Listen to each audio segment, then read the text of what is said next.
उसको मैंने सोना की अंगूठी दिलाई, उसको मैंने ये दिलाया। और आप सोचो कि कुछ दिलाकर अगर आप प्रेम प्राप्त करना चाहोगे तो वो प्रेम नहीं मिलेगा। कुछ देकर अगर प्रेम प्राप्त करना भी चाहा तो वो प्रेम नहीं मिल सकता। उस प्रेम की कोई परिभाषा नहीं।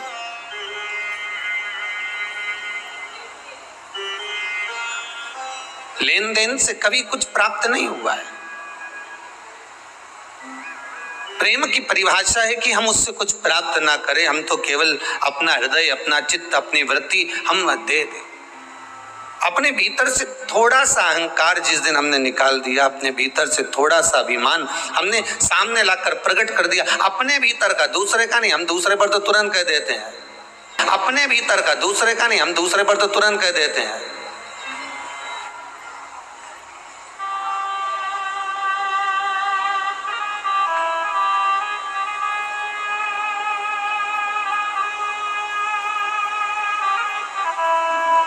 एक कोई व्हाट्सएप पे एक मैसेज था कि दर्पण पर पारा चढ़े तब मुख दिखे, और किसी को मुख दर्पण में देखने का कह दो तो आदमी का पारा चढ़ जाए, व्यक्ति का पारा चढ़।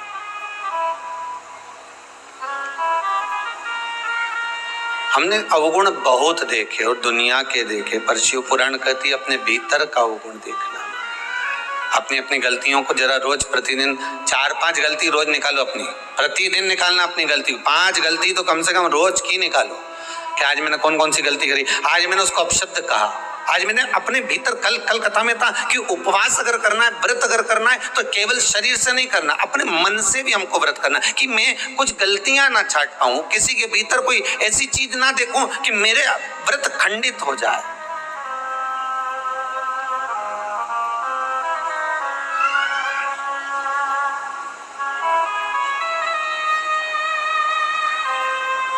हमारे मन,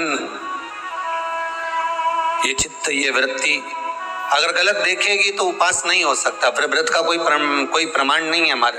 कितना सुंदर कहा है माताओं के लिए भी और पुरुष वर्ग के लिए भी कि जब जब आप किसी व्रत को करते हो, एकादशी का व्रत करो, चाहे प्रदोष का व्रत करो, चाहे पूर्णिमा का व्रत करो, चाहे चतुर्थी का व्रत करो, चाहे तीज का व्रत करो, चाहे हरताली का व्रत करो, छोटी तीज, बड़ी तीज, सतुआ तीज, तुम्हारी मर्जी पड़े, छठ का, आदि जितने भी व्रत बताए, उस व्रत में एक चीज आप किताब में जरूर पढ़ना। आपके पास तो व्रत की किताबें होंगी, उन किताबों में पढ़ना, उसमें लिखा है कि एकादशी का व्रत करो तो रात्रि को जागरण करो। बोलो लिखा कि नहीं लिखा?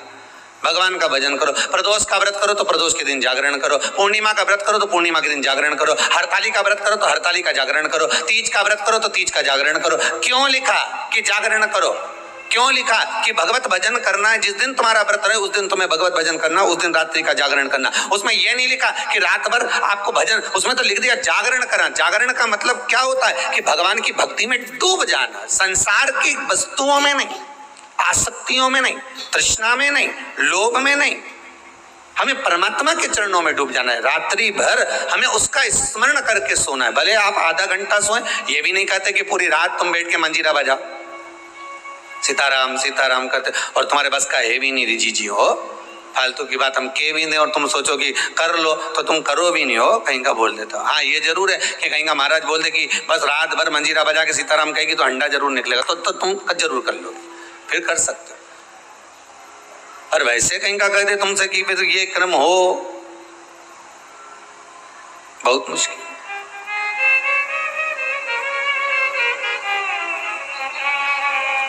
हम ये नहीं कहते कि तुम रात भर जागरण करो, हम तो इतना कहते हैं कि पूजन करना, एकादशी करना, प्रदोष करना, पूर्णिमा करना, या सोमवार करना, या मंगलवार करना, या बुधवार करना, या गुरुवार, शुक्रवार, शनिवार, जिस व्रत को स्त्री और पुरुष कर रहे हैं उस व्रत के दिन रात्रि के समय सोने से पहले कम से कम आधा घंटा तो भगवान का नाम ले लो। कितना घंटा? अरे बोलो तो जम के, आधा घंटा बहुत। और वो भी किस लिए? क्योंकि पुराण में लिखा है। आप जिस कथा को पढ़ते हो ना, 16 सोमवार की पढ़ लो, चाहे आप प्रदोष की पढ़ लो, उसमें लिखा मिलेगा आपको। किस किसने पढ़ी है? आस्था चैनल पर जितने लोग सुन रहे हैं अपने हृदय पर हाथ रख ना कि प्रदोष की कथा अगर आपने पढ़ी होगी, एकादशी की कथा पढ़ी होगी, द्वादशी की जिस भी कथा को आपने पढ़ा होगा, सोमवार मंगल बुध गुरु शुक्र शनि, उसमें लिखा है रात्रि का जागरण करो। जागरण हम ये नहीं कहते कि पूरी रात करो, आप तो बस केवल आधा घंटा भी कर लोगे ना तो भगवान स्वीकार कर लेगा। और काय से करना जागरण? शरीर से नहीं, काय से करना? निर्मल मन सो मोहि पावा, मोहि छल छिद्र कपट ना भावा। मन से करिए। हम भगवान को दुनिया की सारी वस्तु देते हैं पर भगवान को हम मन नहीं दे पाते। मंदिर में खड़े होकर भी हमको बेटा बेटी से बात करे, पत्नी पति को फोन लगाए, पति पत्नी को फोन लगाए, सास बहू को लगाए, बहू सास को लगाए, भतीजा भतीजी को लगाए, बहन भाई को लगाए, तो भी मंदिर में पूजन कर रही है और फोन आ गया तो भी कह देगी मुझे तेरी बड़ी याद आ रही हो। अब भगवान के चरणों में बैठी भगवान की पूजन कर रही, भगवान की अर्चना कर रही, भगवान से निवेदन कर रही और फोन लगाकर दूसरे से करे कि मुझे तेरी याद आ रही, तो भगवान को कितना बुरा लगेगा? कितना बुरा लगेगा कि बेटी मेरे पास में है, अरे पति पत्नी दोनों साथ में बैठे हुए हैं और दोनों आज विचार कर कर बैठे हैं कि अपन दोनों बात करेंगे, और इतने में पत्नी ले और व्हाट्सएप खोल के बैठ जाए, मोबाइल लेके बैठ जाए, या पति मोबाइल लेकर बैठ जाए, तो पत्नी को बुरा लगेगा कि नहीं लगेगा? अरे ईमानदारी से तो बोलो, लगेगा ना। और अगर पत्नी व्हाट्सएप चला रही है, पत्नी अगर मोबाइल चला रही है तो पति को बुरा लगेगा। उसी तरह तुम परमात्मा के पास जाकर अगर बैठे हो, मेरे शंकर के पास जाकर बैठे हो, मेरे ओघड़दानी शिव के पास में जाकर बैठे हो, तो जितनी देर तुम शंकर के पास में बैठो उतनी देर तुम्हारा मोबाइल से मतलब है तुम्हारा मन कहीं और नहीं जाना चाहिए, उतनी देर तुम्हारा चित्त, तुम्हारी वृत्ति, तुम्हारा मन परमात्मा में लगा होना चाहिए। फिर देखो भगवान तुम्हारे व्रत का फल देता है कि नहीं देता, फिर देखो भगवान तुम्हें फल प्रदान करता है कि नहीं करता। फिर आप ये नहीं कहोगे कि मैंने इतने व्रत करे और भगवान ने नहीं सुने, फिर भगवान सुनेगा। भगवान कहते हैं कि व्रत तो करती है पर मन नहीं लगाती है, भोग तो लगाती है पर भाव से नहीं जिमाती है।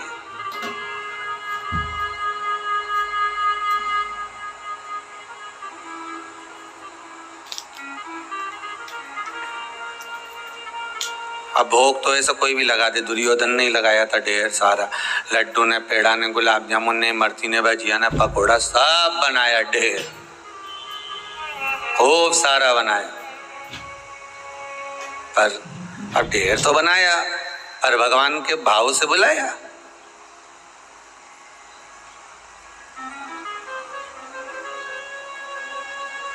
कि भक्तों के घर भी सांवरे आते रहा करो, दर्शन के नैन बांवरे दर्शन दिया करो। कहते हैं प्रेम से प्रभु छिल के भी खा गए,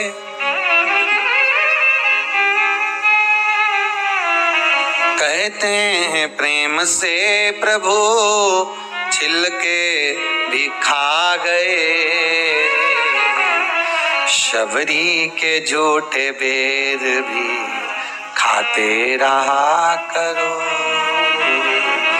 दर्शन के नैन बांवरे दर्शन दिया करो। भक्तों के घर भी सांवरे आते रहा करो। भाव चाहिए भगवान को। आपका धन दौलत संपदा सत्ता वैभव ये कुछ भी परमात्मा को नहीं चाहिए, आपसे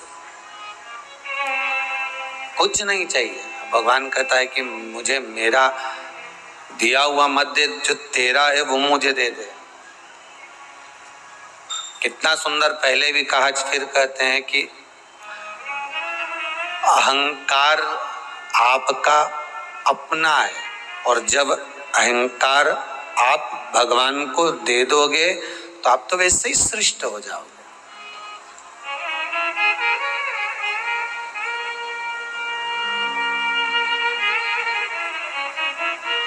एक संत ने बड़ी सुंदर बात की, एक बहुत सुंदर वैश्या, बहुत सुंदर, अति रमणीय, बड़ी सुंदर,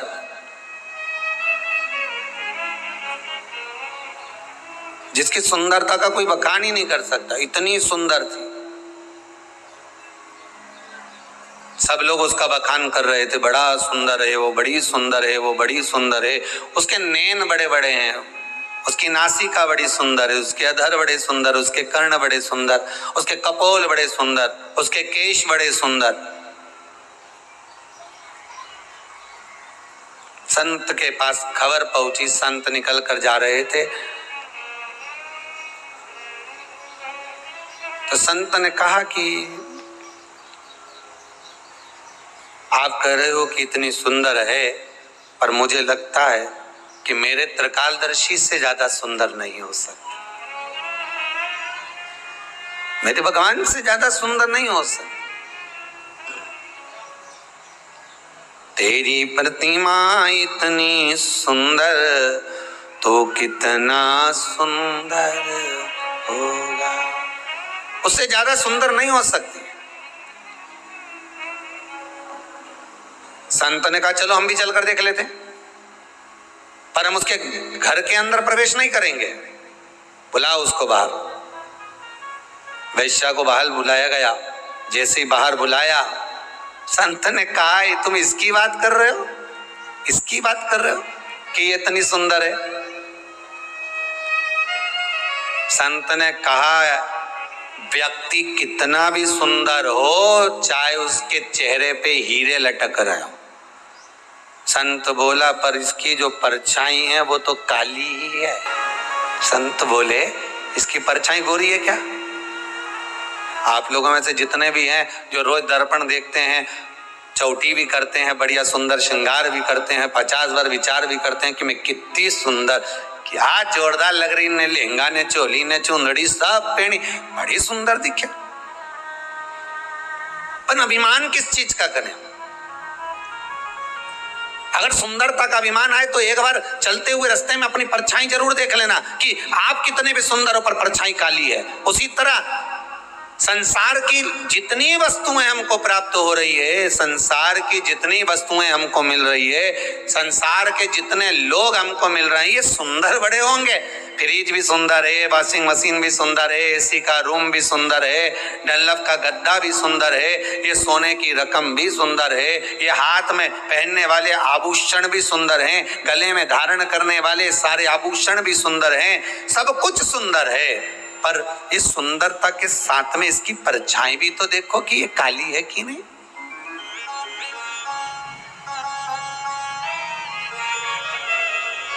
इस सुंदरता में दुख भी है, इसमें कालोच भी है, इसमें परछाई भी है। तो कहा परछाई किसकी नहीं दिखती? एक समय, एक पल, एक घड़ी, एक क्षण प्रतिदिन हर मनुष्य को प्राप्त होता है जिस समय पर मनुष्य की परछाई नहीं दिखती है।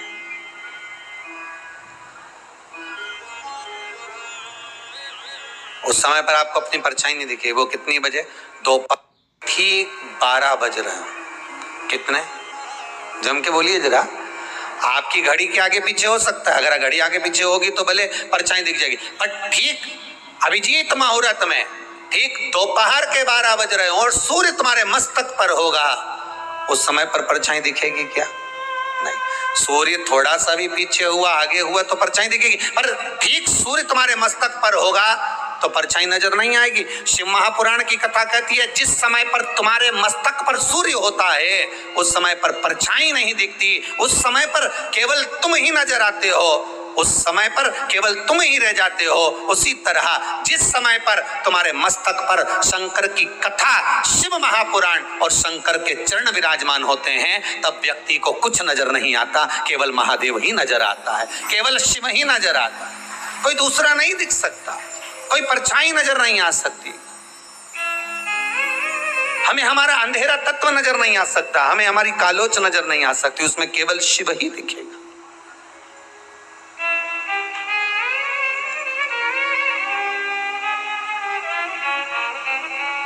उसके सिवाय कोई दूसरा नजर नहीं आएगा। अगर नजर आएगा तो केवल एक शंकर ही नजर आएगा।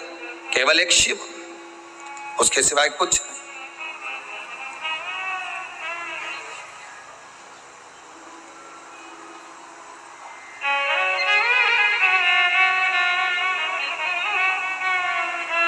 एटीएम पर गए, तुरंत आपने वो अपना जो कार्ड था वो उसमें लगाया, पैसा निकाल के लिया। बोलो सही है कि गलत है? गए, कार्ड लगाया, लेकर आ गए। तो कई लोगों ने एक प्रश्न लिखकर भेजा, गुरुदेव भगवान को भी एटीएम जैसा होना चाहिए। जैसे ही हम मंदिर में जाएं, जैसे ही हम भगवान से प्रार्थना करें, जैसे ही हम भगवान से निवेदन करें और भगवान हमारी बात सुन ले, जल्दी से हमारी गोदी भर दे, जल्दी से भगवान हमें धन दे दे, वैभव दे दे, सत्ता दे दे। पर भगवान बहुत धीरे धीरे सुनता है, बहुत धीरे धीरे। कारण क्या है? शिव महापुराण की कथा कहती है कारण एक है, भगवान देखता सब कुछ है। मेरा मालिक, मेरा दातार, मेरा दयालु, मेरा कृपालु, मेरा दानी दातार देखता सब कुछ है, सब कुछ देखता।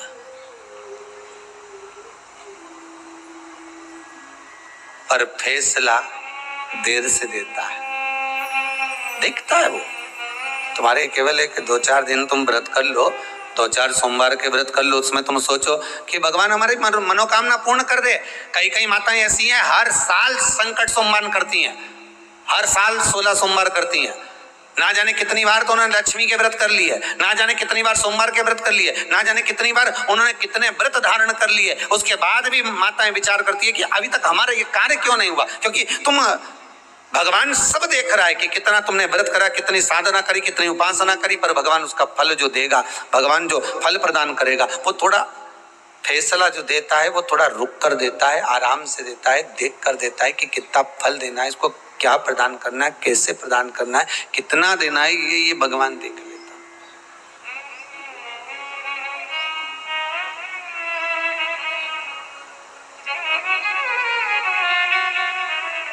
वो जो दे रहा है बस सोच कर विचार कर प्रदान करने में वो देरी नहीं करता, वो देता है। हे शंकर, हे त्रिकालदर्शी, हे कैलाशी, हे अविनाशी, बस प्रार्थना मेरी ये स्वीकार करिए। मेरी अर्जी केवल इतनी सी है, हे शंकर मैं हृदय से आपको भजूं, इस शरीर के द्वारा नहीं, मन से भजन। अगर शरीर से भजन होता तो ईमानदारी से बोलो, जो आंख से अंधा होता वो भगवान को कैसे प्राप्त करता?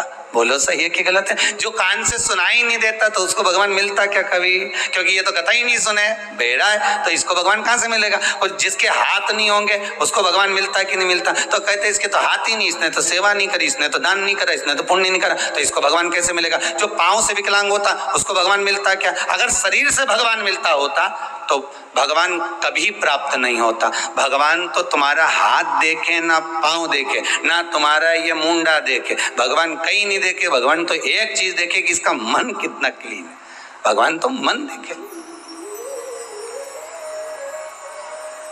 अब तुम भले खजूर वाली बनाओ चाहे इससे वो बक्कल लगाओ, भगवान के कोई फर्क नहीं पड़े तुम्हारा वो खजूर से, और भगवान के कोई नहीं फर्क पड़े तुम्हारा वो बक्कल से।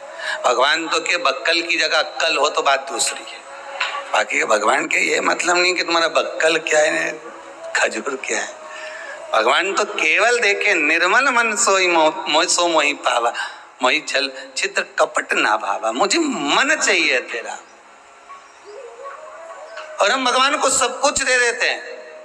ऐसा संसार का कोई मानव नहीं जो भगवान को नहीं देता। कि तिरुपति गए थे, क्या देकर आए? तो क्या हम बाल दिया है, देखे आए कि नहीं आए? अरे बोलो तो सही, गए थे दिया है, ठीक है। तो किसी ने पूछा किसको देकर आए, जम के तो बोलो जरा, किसको दिया? तो कि भगवान के दिया। अच्छा,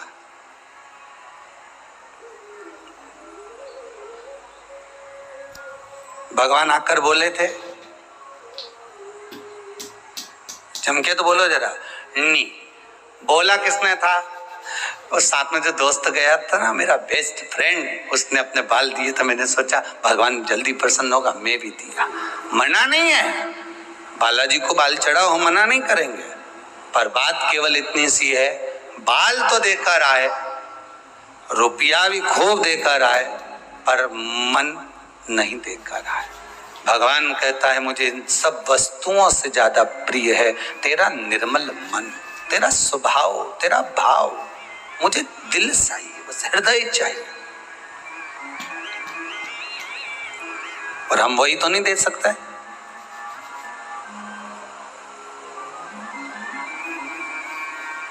कई कई जगह पर बहन भाई को राखी बांधने जाए नहीं, तो भी बहन तो बहुत दिल लेकर चली जाए कि अब चलो, सीवर वाला महाराज बोला है तो कम से कम अपन चली भी जाए। पर भाई और भाभी का मन नहीं हो तो ईमानदारी से बोलना, राखी बांधने में अच्छा लगे क्या? नहीं लगे। फिर बहन भी सोचे इससे तो मैं भगवान को राखी बांध देती है। कई जाते से भाभी का मुंह चढ़ गया, पारा ऊपर नीचे हो गया, मैं क्या करूं? नहीं आई, मन नहीं दे पाए। आपसे बारंबार निवेदन है, हर बार निवेदन है और बारंबार करते रहेंगे निवेदन एक ही चीज का कि मन दीजिए, मन दीजिए, मन दीजिए। भगवान को अगर कुछ देना है तो अपना दिल दो, मन दो, हृदय दो, चित्त वृत्ति भगवान को दे दो। भगवान प्रसन्न हो जाएगा। भगवान को तुमसे और कुछ भी नहीं चाहिए, और कुछ नहीं चाहिए। मन के साथ, मन कब देता है व्यक्ति भगवान को? अपना हृदय कब देता है? जब उसका अहंकार चले जाता है, जब वो छत से नीचे उतर जाता है।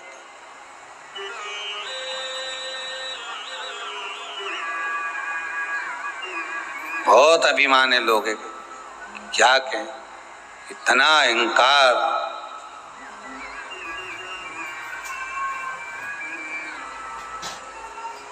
किस चीज का? अरे जोर जवानी ढलक जाएगी, जीवन बचा बस 2 दिन का, तू कर ले रे प्राणी भजन प्रभु का। केवल 2 दिन।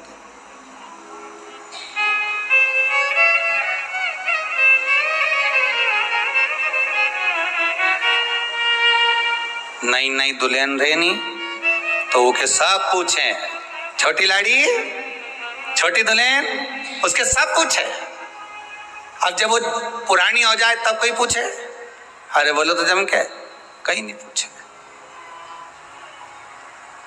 फिर तो लोग अभी तक नहीं थी ना तो भोजन का भी पूछा कि छोटी ने खाई कि नहीं खाई, भोजन करा कि नहीं करा। बड़ी हो, जब पुरानी हो जाए तो कोई पूछे कि भोजन करा कि नहीं करा। बल्कि उल्टा इसको पूछना पड़े कि तूने भोजन करा कि नहीं करा। मम्मी जी आपने भोजन करा, काका जी ने भोजन किया, चाचा जी ने भोजन किया, फिर इसको पूछना पड़ता उल्टा भोजन कर। नए हो ना तो हो सकता है कि युवानी अवस्था में हो सकता है कि कभी कभी जब अवस्था ऐसी आ जाए, जब धन आसक्ति तृष्णा, जब बहुत सारा वैभव आ जाता है, बहुत सारा धन आ जाता है, बहुत सारी संपदा बढ़ जाती है, तो हो सकता है कि नई नई लाड़ी है, नई नई बहू है, तो हो सकता है कि पूछताछ ज्यादा हो रही हो। पर निवेदन है नहीं, अभिमान नहीं आना। अहंकार में 3 गए, धन वैभव और वंश, ना मानो तो देख लो रावण, कौरव और कंस, ये तीनों अभिमान में चले गए, अहंकार में चले गए। धन भी गया, वैभव भी गया, वंश भी गया, रावण भी गया, कौरव भी गया, कंस भी गया, सब अभिमान में चले गए, सारे अहंकार में चले गए, सब अभिमत्ता में चले गए, सारे गए। व्रत करते समय हमारा अभिमान हमारे सामने नहीं आना चाहिए। दान करते समय हमारा अभिमान हमारे सामने नहीं आना चाहिए।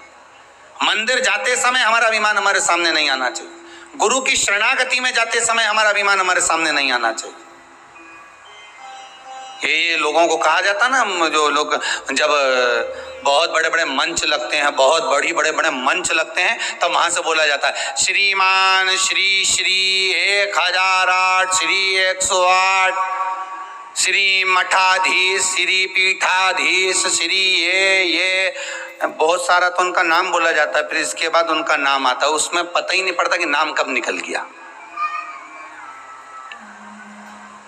उन नामों में पता नहीं चल पाता कि वो नाम जो असली नाम था उनका गया कहाँ है, वो नाम चला कहाँ गया। बस यही शिव महापुराण की कथा कहती है कि अभिमान के नाम के साथ में, अहंकार के साथ में तुम्हारा कितना बड़ा उदा है, कितना बड़ा पद है, उससे मतलब नहीं होता। महाराज निर्मल मन अगर आपका है, चित्तवृत्ति आपकी मन निर्मल है, तो भगवान को पाना, उसमें औधा ना निकालना।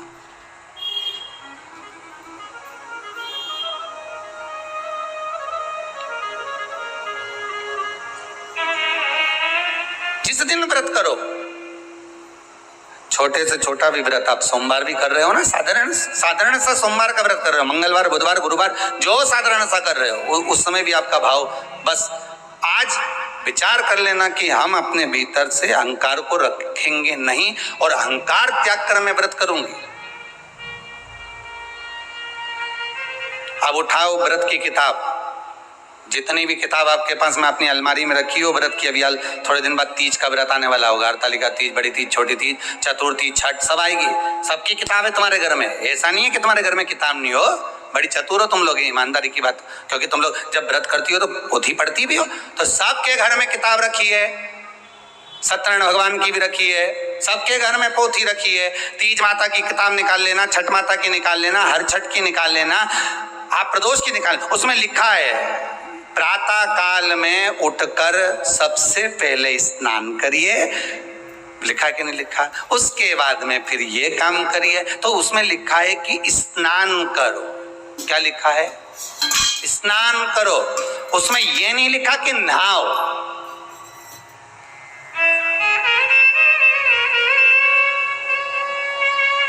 उसमें नहाने का नहीं लिखा, उसमें लिखा है स्नान करिए। नहाने और स्नान में अंतर है। नहाने के लिए लोग बाथरूम में जाते हैं, नहाने के लिए लोग गंगा यमुना सरस्वती सरयू आदि अन्य नदियों में जाते हैं, खूब साबुन लगाया, शैम्पू भी लगाया, खूब जोरदार फेस वॉश भी लगाया, खूब नहाए। तो इसमें किताब में जो लिखा, तुम्हारे घर में भी जो किताब उसमें पढ़ना, उसमें लिखा स्नान करिए सबसे पहले। तो स्नान और नहाने में अंतर है। नहाने का मतलब है कि बाथरूम में गए, सर्फ साबुन लगाया, नहा लिए। नहाने से केवल शरीर साफ होगा, और स्नान का मतलब होता है कि किसी सदगुरु के पास बैठकर, भगवान के सामने बैठकर, एक आसन कुशा का लगाकर उस पर बैठकर भगवान का भजन कर लेना, मतलब स्नान हो गया। या शरीर साफ नहीं करना, या मन साफ करना, आत्मा को निर्मल करना।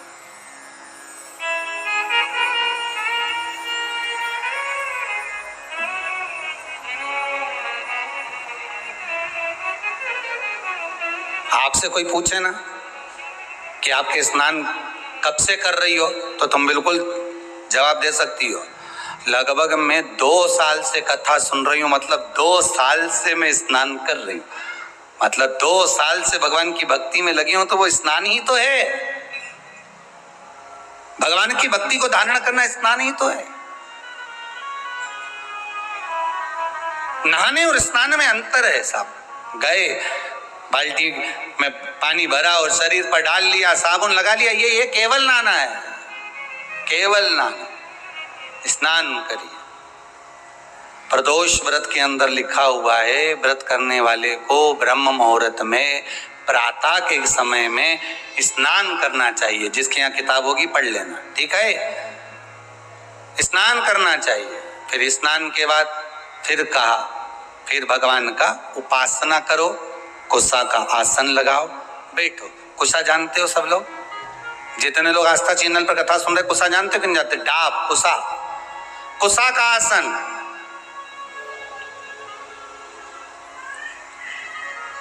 ब्राह्मण कुशा कब तोड़ता है?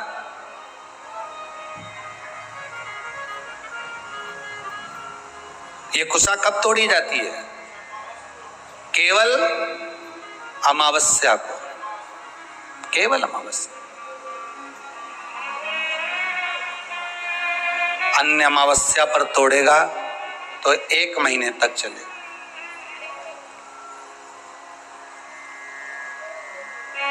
केवल महाराज, और भद्र अमावस्या को जब तोड़ेगा तो 1 वर्ष तक चलेगा। और कुशा तोड़ने का भी नियम है, कुशा लाने का भी नियम है, और उस कुशा का आसन पर बैठकर स्मरण करने का भी नियम है।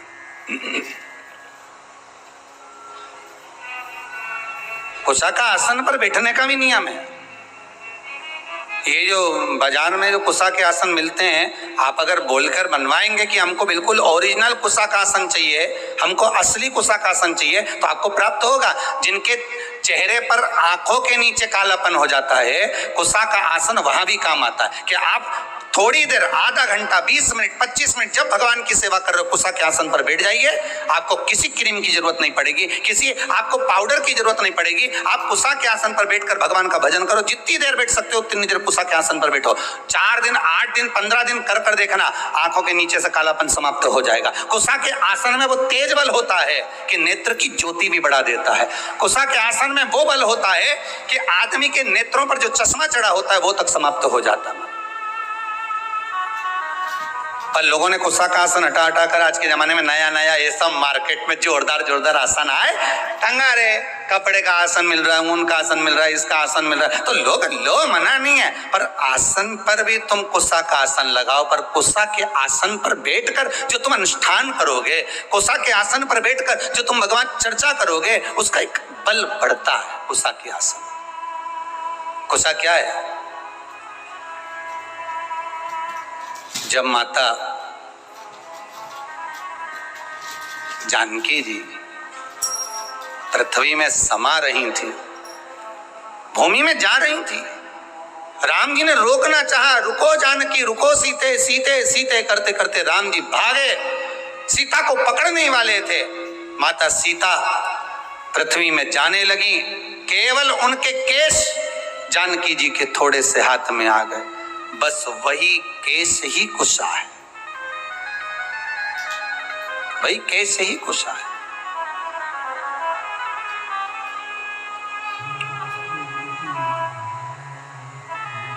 जिस दिन आपका मन कहीं नहीं लगे, बेचैनी अंदर से हो रही हो, भीतर से, हम तो ज्यादा समय तो आपसे नहीं कहेंगे क्योंकि आप इतनी देर बैठोगे भी, सीधी सीधी बात है। हम कह भी दें कि तुम 1-2 घंटा बैठ जाओ तो नहीं बैठ सकते। तो हम तो इतना कहेंगे कि अगर आपके हृदय में बेचैनी ज्यादा हो, मन ना लग रहा हो, आज ऐसा लग रहा है कि मुझे कुछ भी अच्छा नहीं लग रहा, आज आपको ऐसा महसूस हो रहा है कि कुछ बुरा होने वाला है, आज आपको ऐसा महसूस हो रहा है कि मेरा कोई अंग फड़क रहा है जिसके कारणवश मुझे कुछ कष्ट हो सकता है, आज मुझे स्वप्न अच्छे नहीं आए हैं, आज मेरी विचार धारणा ठीक नहीं लग रही है, आज मुझे कोई घात का योग बन रहा है, मेरे ऊपर कोई ग्रह बेकार चल रहा है, इसलिए आज मेरा मन नहीं लग रहा, आज मुझे बेचैनी, आज मैं इस मार्ग से जाऊंगा और मेरे साथ में घात होगी। तो निवेदन है, कम से कम 10 मिनट से लेकर 15 मिनट के भीतर आप कुशा के आसन पर आराम से बैठिए और बैठकर भगवान का स्मरण करिए, नारायण का, शंकर का, राम का, कृष्ण का, जिसकी मर्जी पड़ जाए उसका स्मरण। तुम्हारे गुरु मंत्र का स्मरण कर लो, तुम्हारे गुरु का स्मरण कर लो, पर करो, 15 मिनट बैठकर कर लीजिए। उसके बाद आपके हृदय में जो हलचल मची हुई थी वो एकदम शांत हो जाएगी। 15 मिनट से ज्यादा में करना ही नहीं, तुम तो 15 मिनट करके देखो, और करके जरूर देखना कहीं सियोर वाला महाराज झूठ तो नहीं बोल रहा, करके देखने में अपना क्या जाए।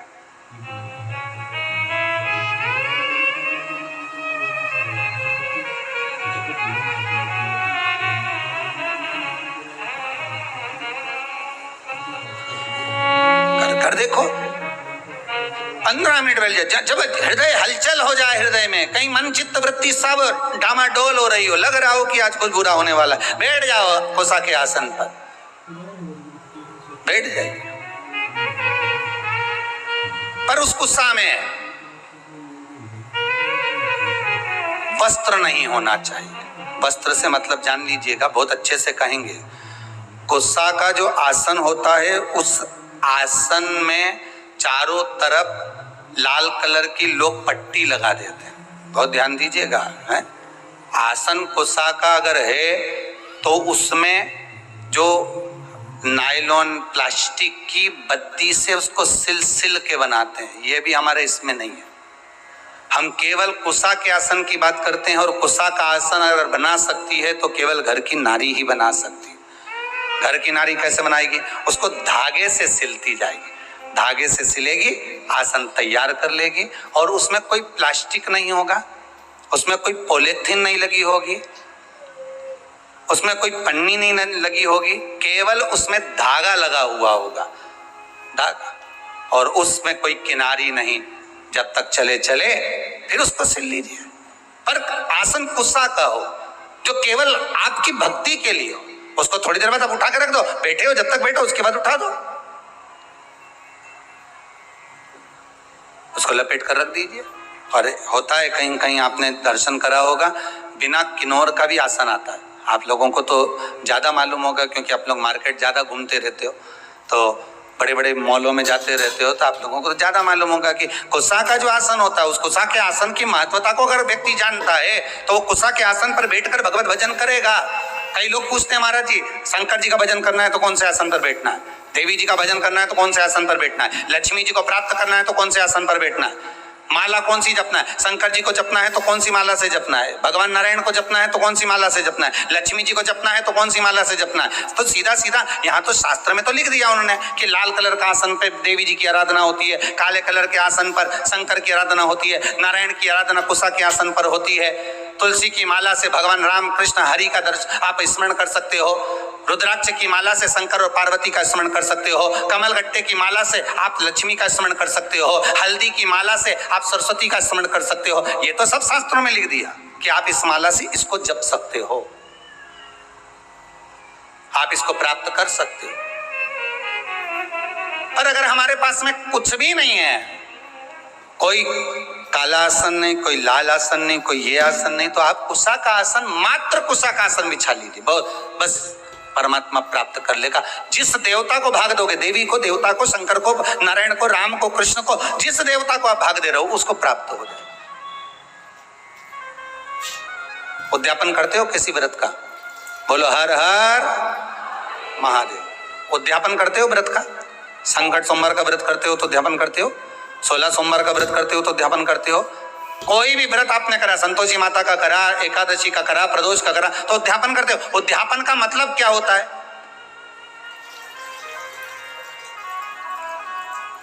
जल्दी बोलते जाओ। जितने लोग आस्था चैनल पर कथा सुन रहे हैं, उद्यापन का मतलब क्या होता है? अगर आपसे कोई पूछेगा तो कहोगे कि जो व्रत करा उसका समापन करना। ठीक है, समापन करना मतलब कोई धार्मिक कार्य कर देना, हवन कर देना, पूजन कर देना, अभिषेक कर देना, मतलब उद्यापन हो गया। अभी सावन के महीने में लोगों ने अभिषेक करा तो उद्यापन करा होगा कि हमने इतने 1 महीने तक भगवान शंकर का अभिषेक करा, हमें उद्यापन करना, हवन करवा दिया, पूजन करवा दी, हो गया उद्यापन। उद्यापन का मतलब क्या होता है? उद्यापन का महत्व क्या है? केवल कार्यक्रम जो एकादशी करी थी उसका उद्यापन कर दिया, चतुर्थी करी उसका उद्यापन कर दिया, चौथ माता का उद्यापन कर दिया, छठ माता का उद्यापन कर दिया, तीज माता का उद्यापन कर दिया, हमने ये वाली माता जी का उद्यापन। उद्यापन का मतलब है क्या? पंडित जी से पूछो तो कहेंगे उद्यापन कराना है महाराज जी, तो कहे आप ये सामान लिया उद्यापन हो जाए। उद्यापन होगा, सामान भी लाना पड़ेगा, पूजन भी होगा, हवन भी होगा, यज्ञ भी होगा, अनुष्ठान भी होगा, ब्राह्मण आएगा भी, पूजन भी कराएगा। पर उद्यापन का मतलब क्या है? उसका महत्व क्या है? पशुपतिनाथ का व्रत करो तो उद्यापन में 1 श्रीफल, 108 कोई भी दाने और 11 रुपए शंकर जी को समर्पित कर दिया, उद्यापन हो गया। उद्यापन का मतलब क्या है? हमने व्रत को पूर्ण कर दिया, इसका मतलब उद्यापन हो गया। अभी अभी ये बड़े बड़े जो तीज होते हैं ना, चतुर्थी आती है, कई माताएं उद्यापन करती चतुर्थी का। हमारे यहाँ तो बहुत होता है, कई माताएं महिला मंडलों इकट्ठे हो के उद्यापन करती हैं।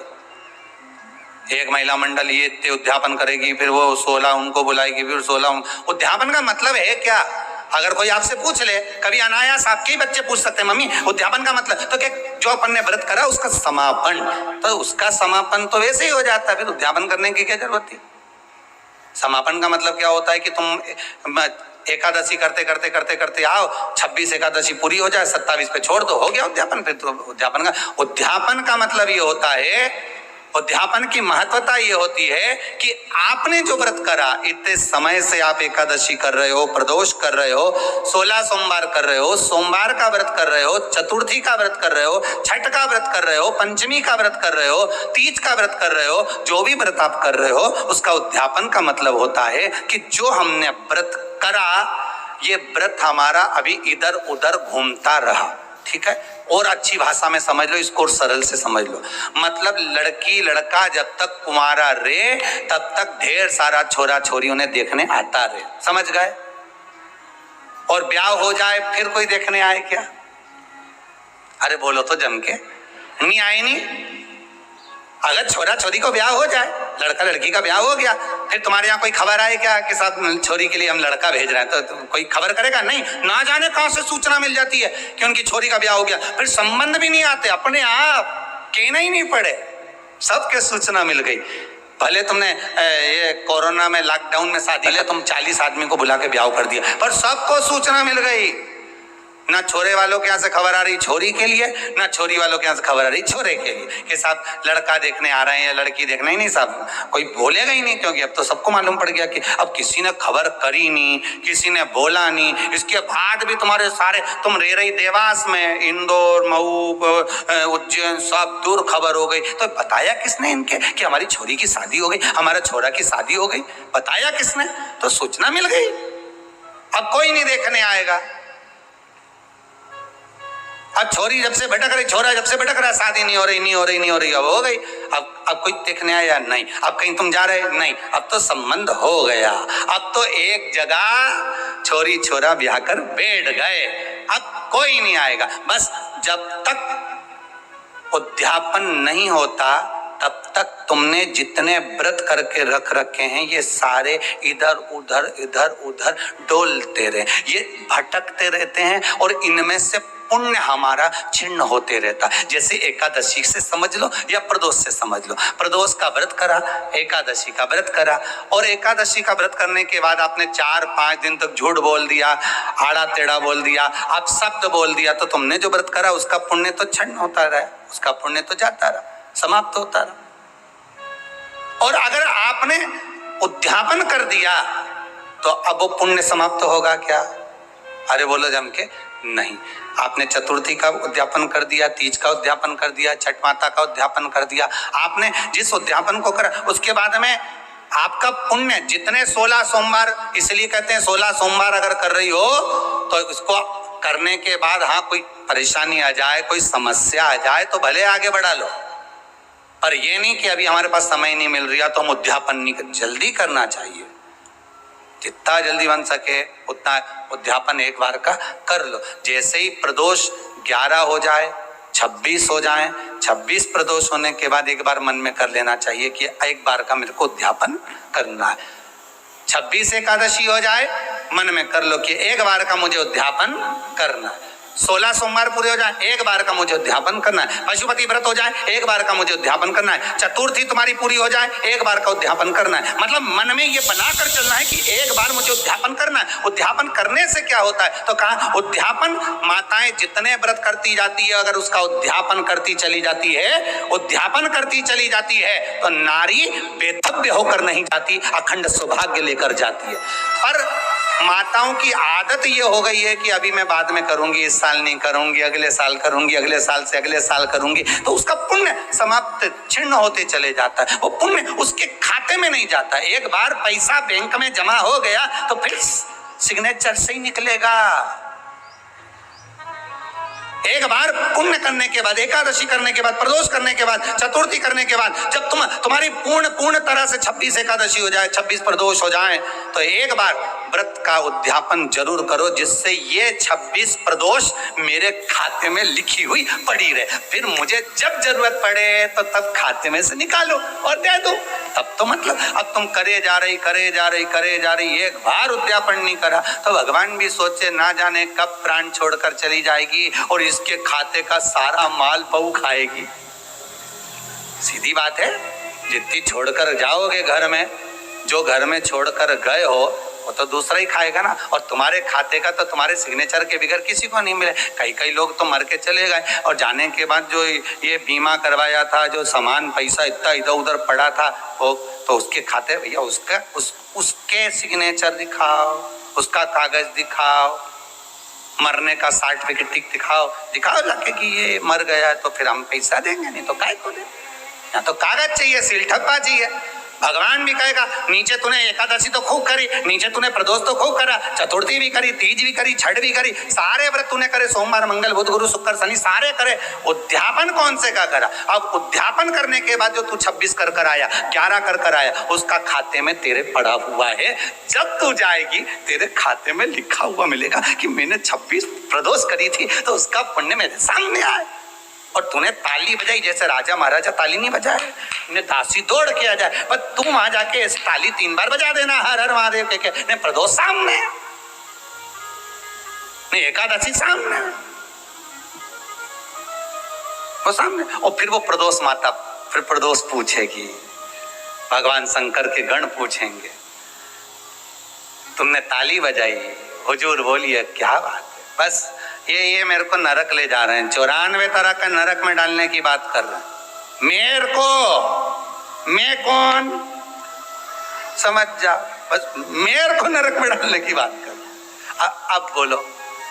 तो प्रदोष तुरंत सामने आके खड़ी हो गई, क्या बात करते हो साहब, इनने 11 प्रदोष का व्रत करा है, इनने 26 प्रदोष करी, तो कि करी तो खूब सारी, पर इसने उद्यापन एक का भी नहीं करा, तो भले नहीं करा पर व्रत तो कि सील रजिस्ट्री होगी प्लाट पे, तो मकान बनाने में दिक्कत नहीं आएगी। कब्जे की जगह पे अगर मकान बना होगा तो कभी भी सरकार खाली करा दे, तो सील लगवाओ, उद्यापन की ठप्पा लगना चाहिए कि हमने इतना हमारा खाते का है। यहाँ तो लोग भागवत जी कराते हैं तो भी उद्यापन करते हैं, बोलो होता कि नहीं होता? 7 दिन की भागवत के बाद हवन होता है, बोलो तो होता है नहीं? शिव महापुराण के उद्यापन में शिव पुराण पूरी होती है तो अभिषेक होता है, रोज भी होता है, और आखिर दिन बड़ा अभिषेक हो जाता है। उद्यापन तो है, भागवत पूरी होए तो लोग भंडारा करें, शिव पुराण पूरी हो तो भी लोग प्रसाद पावे। तो ये एक उद्यापन का महत्व हर जगह कि इसका पुण्य इनके खाते में जाना चाहिए, उनके खाते में पहुंचे।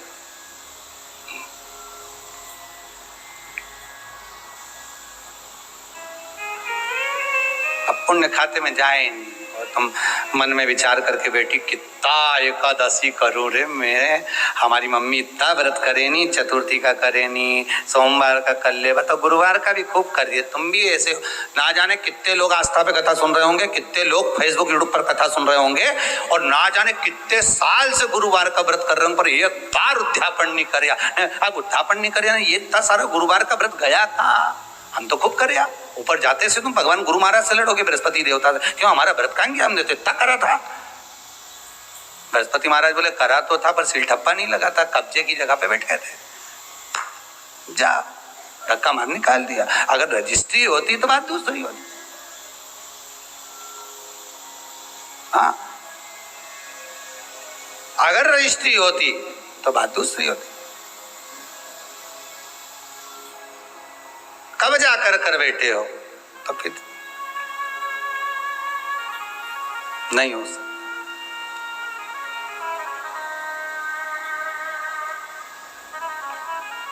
सील ठप्पा लगा होना चाहिए। इस जमीन और जायदाद की रजिस्ट्री के चक्कर में मत पड़ना बिल्कुल भी। जो जरूरत की रजिस्ट्री है वो तो आज तक नहीं करवा पाए हो। कब से सोमवार का व्रत कर रहे हो रे? जब तो शादी नहीं हुई थी तुम्हारी तब से कर रही हो, अभी तक कर रही हो। हमारे तो जब से नहीं छोड़ा मैंने। जब बात करे ना माताएं इतनी जोरदार बात करी नहीं, ये आंवला का पेड़ के नीचे कभी कभी बैठ ही जाए कुबेरेश्वर धाम में आके, और जब शाम का समय बैठे नहीं तो जब बात करेंगे सुनना। हम तो कब से व्रत कर रही, मैं तो सोमवार का व्रत मैंने तो कब से पकड़िया। नहीं तूने सोमवार के तो पकड़िया पर महादेव ने तुझे नहीं पकड़िया। सोमवार तो तुमने पकड़िया। कब से करी रही मैं तो सोमवार का व्रत। हमारी तो शादी नहीं हुई थी जब से कर रही, और हमारा मामा जी का छोरा करवा के गया था जब से कर रही। और जो व्रत कर रही आज तक कर रही। नहीं कर तो रही पर खाते में गया कि नहीं गया?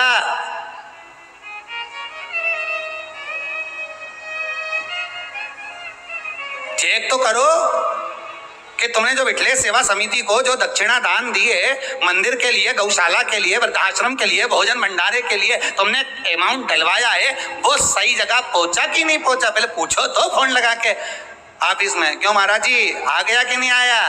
तब वो चेक करे तो फिर मैसेज करे तुम्हारे पास में कि यहाँ पहुंच गया, रसीद आ गई, यहाँ पहुंच गया, तो बात। अब मालूम पड़े तुमने डाल दिया और तुमने सोमवार का व्रत कर लिया और वो खाते में नहीं जुड़े, तो मतलब क्या हुआ उसका थोड़ा तो फल तुम्हारे खाते में जाएगी। जीजियो कितनी मेहनत से करो रही तुम लोग, ईमानदारी की बात बताओ, कितनी मेहनत कर। ये भाई लोग शनिवार का व्रत कितनी मेहनत से करें, इनसे भूखा नहीं रिवाए तो भी दुकान पे निकाल के मूंगफली का दाना खा जाए, पर व्रत तो करे। भले वो किराना की दुकान में सामान निकाल के खा जाए, पर व्रत तो करे। मखाना निकाल ले, कभी बादाम निकाल ले। और लोग ग्राहक भी पूछे, आज सेठ जी क्या भूख ज्यादा लग रही है? नहीं, आज हमारा व्रत है। काहे का? शनिवार का। अच्छा, इतना में तो ग्राहक भी बोल जाए तुम्हें व्रत की क्या जरूरत है, तुम शनि से कम हो क्या? तो बोल व्रत करो।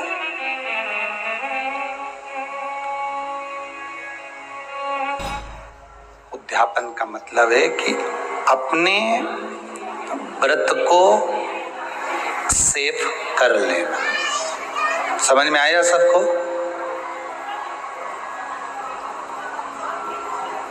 अपने व्रत को, जिस व्रत को आप कर रहे हो उसको अपने खाते में लिखवा लेना, अपने खाते में उसको जोड़ लेना।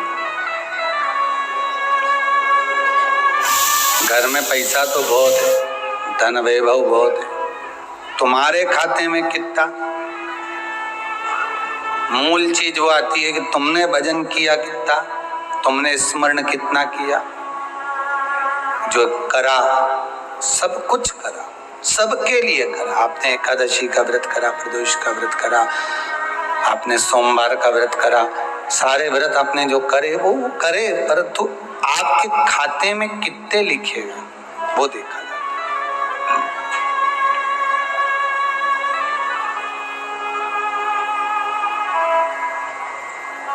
वैसे तो मुझे उम्मीद है, हमको इस व्यासपीठ से तो उम्मीद है कि आप लोगों ने सबने जितने व्रत आप करती हो तो अध्यापन जरूर करे होंगे। वैसे तो सब लोग जो समझदार हैं वो तो करते ही करते हैं, उनको तो मालूम ही हो।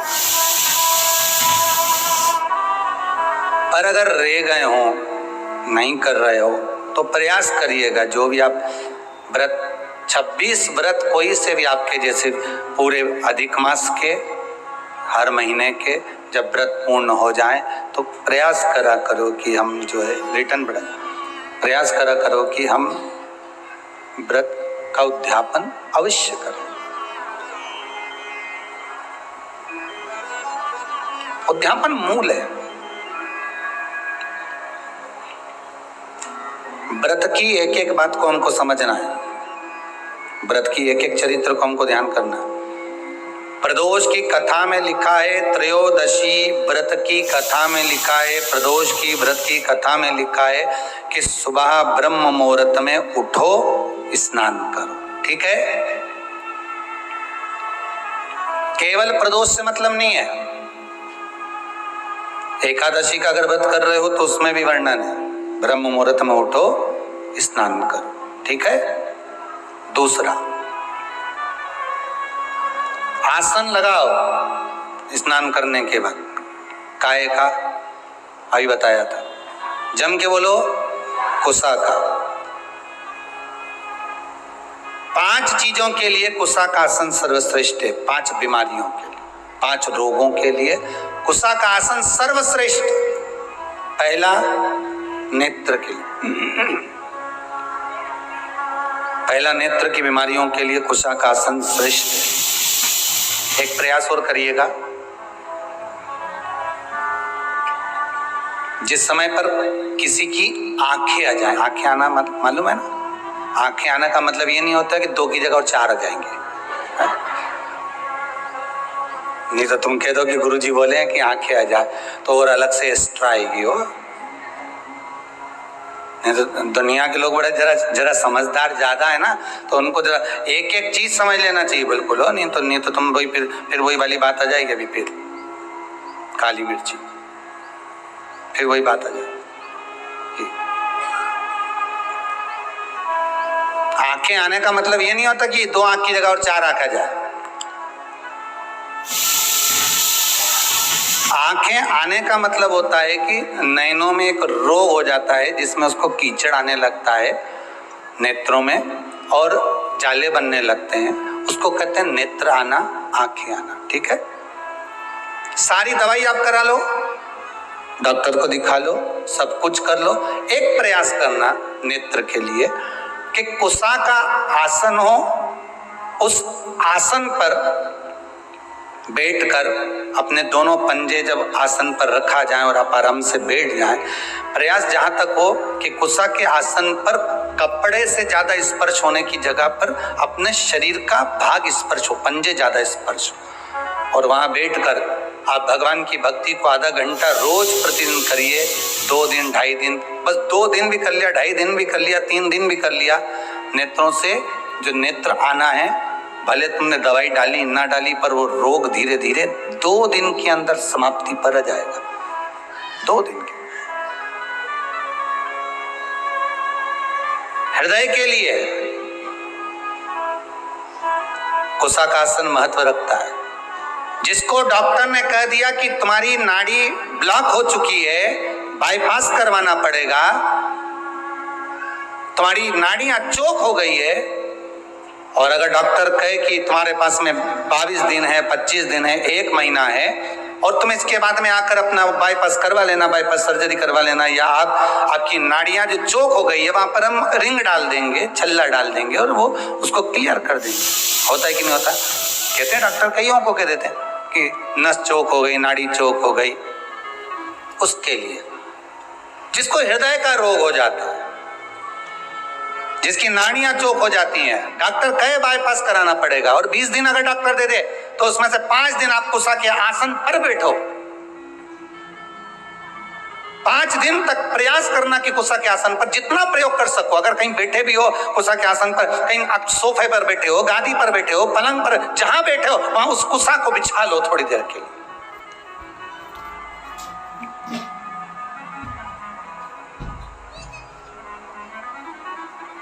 उस कुसा के आसन को आप बिछा लीजिए जहां बैठो।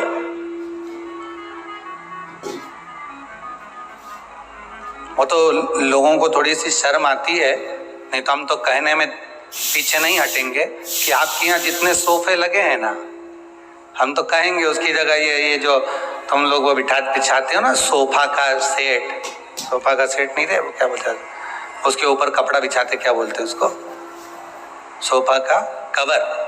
हम तो कहें उसकी जगह, वो तो आप लोगों को थोड़ी शर्म आती नहीं, तो हम तो कहेंगे कि उस पे है ना कुसा का आसन बिछा के रख दो, तो बेचारा जो आएगा उसकी भी आंखों की रोशनी बढ़ जाएगी, उसके भी बेचारे की कहीं नाड़ी माड़ी चोक होगी तो क्लियर हो जाएगी। थोड़ा बहुत तो दवाई तुम भी कर सकते हो शंकर जी का नाम लेकर, पर दिक्कत है नहीं तो फैशन में फिर वही खजूर वाली चोटियां। अब फैशन ही नहीं दिखे तो इतना जोरदार मार्केट में क्या जोरदार सोफा का कवर आवे, कितना जोरदार सामान आवे, अब तुम उसको देखें कि इसको बिछा। अब शिवर वाला महाराज के कहने में चले तो आसन बिछा दे, तो मतलब लोग क्या कहेंगे बताओ, क्या कहेंगे? आसन, कुसा का आसन तो लोग फैशन में हटा दिए, नहीं तो अब तो पहले लोग पूजन करने बैठते तो कुसा का आसन लगाते थे, आजकल तो कपड़े का आसन, ऊन वाला आसन, ये सब जोरदार गद्दे वाले आसन, कढ़ाई वाला आसन, जब जाए कहीं से दुकान पे से ऐसा आसन लाए कि उसको बिछा दिया। अब फैशन में बिछे, दूल्हा दुल्हन के नीचे पहले कुसा का आसन बिछा के शादी फेरे पड़ा। अब आज के जमाने में तो इतनी बड़ी कुर्सी है उनकी भी जोरदार, उस पर बिठा है, वो भी पूरा लहंगा महंगा नहीं, फिलाई नहीं बिठा,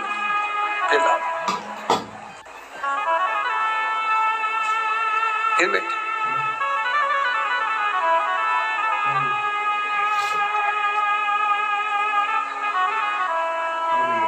कुसा का आसन।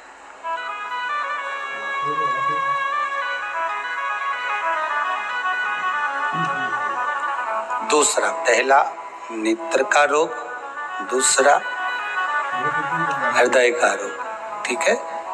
तीसरा शरीर की चर्म रोग, चमड़ी का रोग। जब चमड़ी कहीं से कालेपन पर आ गई, कहीं झुर्रियां पड़ने लगी, चेहरे के नीचे, नेत्र के नीचे थोड़ा सा कालापन अगर आ गया, तो फिर कुसा के आसन का प्रयोग करिए, कुसा के आसन पर बैठना प्रारंभ करिए। तीसरा है चर्म। चौथा कुसा के आसन के लिए उदर से जुड़ी हुई जितनी भी परेशानियां होती हैं, आपको उदर से जुड़ी हुई जितनी भी परेशानियां, प्रयास करिए कि आप पूजन कुसा के आसन पर बैठकर करेंगे तो आपके उदर से जुड़ी हुई जितनी भी परेशानियां हैं, भोजन नहीं पचना, एसिडिटी होना आदि आदि, आप कर कर देखिए, कुसा के आसन पर बैठ कर देखिए, आपको उसमें आनंद की अनुभूति होगी, सुख मिलेगा।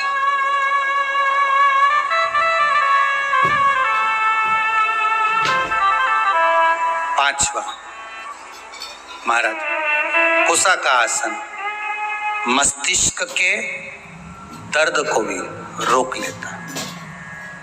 कुसा का आसन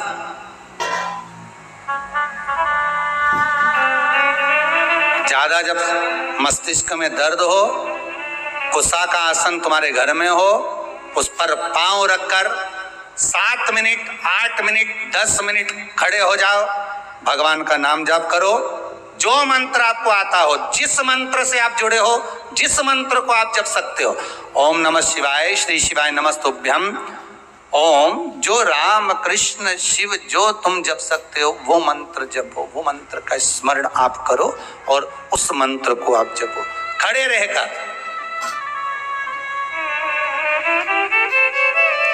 10 मिनट लगेंगे, एक टेबलेट नहीं खाना पड़ेगी, सिर दर्द बंद। कुसा के आसन में वो तेज पुंज होता है, कुसा के आसन में वो बल होता है, कुसा के आसन में वो बलता रहती है महाराज, कुसा के आसन में वो तेज पुंजता रहती है आपको वो बल प्राप्त होता है। तो प्रदोष व्रत का नियम जो आप ले रहे हैं, प्रदोष व्रत को जो आप श्रवण कर रहे हैं उसको जरा ध्यान से सुनिएगा। सबसे पहले स्नान ब्रह्म मुहूर्त का, सुबह का, उसके बाद में फिर आसन पर बैठकर भगवान की भक्ति को धारण करना, शंकर का अनुमोदन करना, शिव भक्ति में डूबे रहना, शंकर का स्मरण करना, शंकर के नाम का स्मरण करते रहना, ये प्रदोष का मूल तत्व महाराज।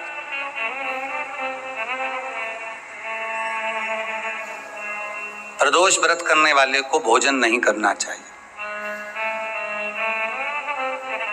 ध्यान दीजिएगा।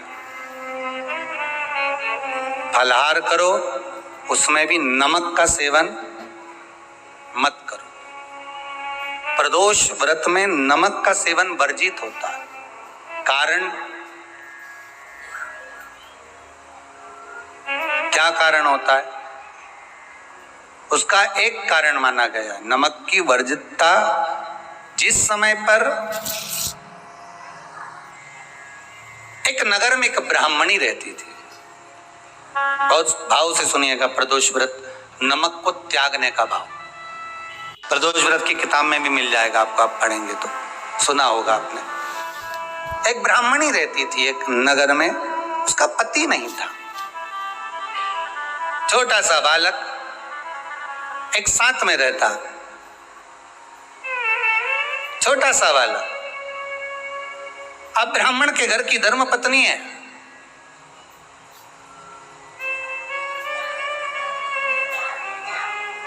ब्राह्मण कर्मकांड करने वाला, पूजन करने वाला, पाठ करने वाला, अनुष्ठान करने वाला, पूजन करने वाला, मंत्र जाप करने वाला, भगवत भक्ति में डूबने वाला।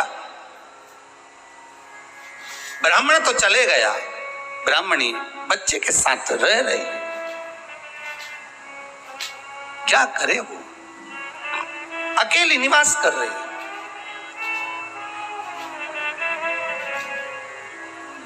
अकेली रह रही है।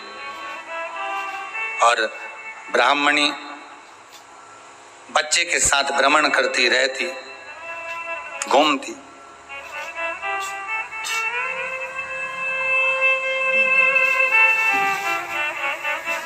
कहीं कहीं दर दर जाकर कुछ भिक्षा को मांग कर लेकर आ जाती, और भिक्षा लाने के बाद में उस भिक्षा को जब लेकर आती तो अपने बच्चे को भी खिलाती और स्वयं भी उसका पान करती।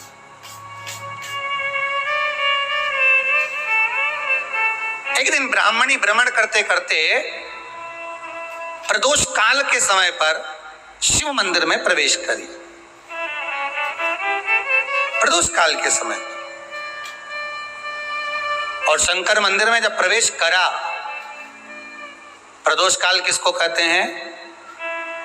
सूर्य अस्त हो रहा हो, रात्रि प्रवेश कर रही हो, दोनों का जब मिलन हो रहा हो वो प्रदोष काल कहलाते हैं। दोनों का जब मिलन हो रहा,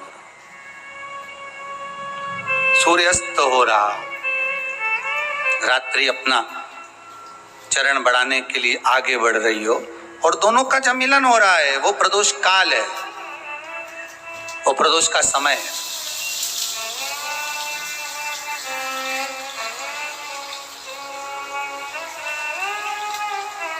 ब्राह्मणी मंदिर में प्रवेश कर रही, तो ब्राह्मणी मंदिर में प्रवेश करी, मंदिर के अंदर पहुंची।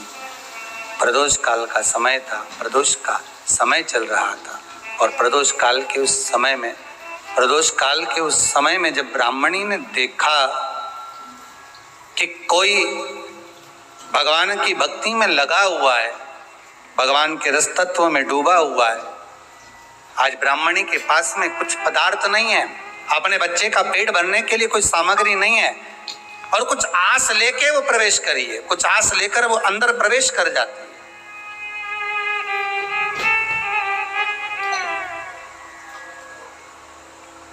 कोई ऋषि की पत्नी, कोई ब्राह्मण जन की अर्धांगिनी उस प्रदोष के समय पर शंकर का अभिषेक पूजन कर रही थी, भगवान शिव की आराधना कर रही थी, भगवान की भक्ति में डूबी हुई थी।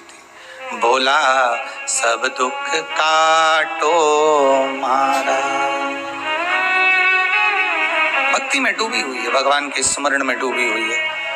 भोला सब दुख काटो मारा, शिव शंकर जपो तेरी माला, भोले बाबा जपो तेरी माला, भोला सब दुख काटो मारा।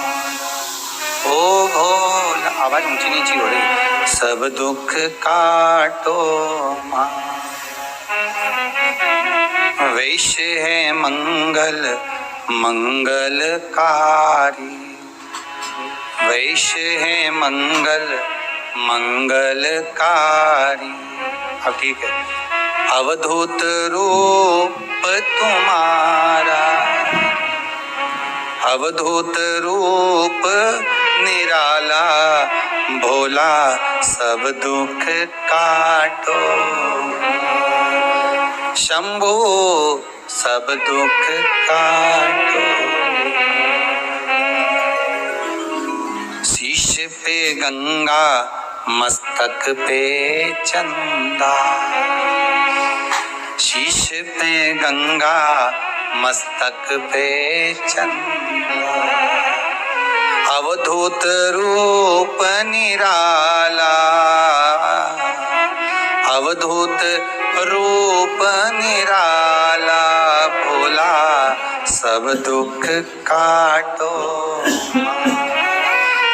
शिव शंकर जपो तेरी माला, भोले बाबा जपो तेरी माला, भोला सब दुख काटो। शंकर सब दुख। कोई ब्राह्मण की पत्नी, कोई ऋषि की पत्नी, कोई साधु सन्यासी तपस्वी साधक की अर्धांगिनी शिव की आराधना में डूबी हुई थी, शंकर की आराधना कर रही थी। जब भगवान शिव की आराधना में डूबी हुई है, आराधना कर रही है, ये कुछ पाने के लिए चली गई, ये कुछ पाने के लिए गई और इसके मन में आया कि मैं कुछ, मुझे भोजन का कोई पदार्थ मिल जावे, मुझे कुछ भोजन मिल जावे, और जब मुझे भोजन मिल जाएगा तब मैं जो पाऊंगी अपने बच्चे को भी पाऊंगी। पर जिस मंदिर में वो प्रवेश करी थी, जहां पर नारी पूजन कर रही थी शंकर की प्रदोष काल में, वहां पर पड़ी हुई कुछ वस्तु को इस ब्राह्मणी ने मांग लिया।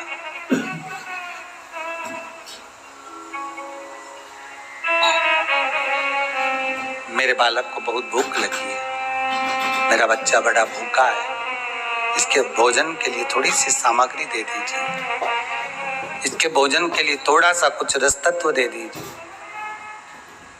उसने उठाया थोड़ा सा पदार्थ, कुछ जो उसके पास में था वो दिया।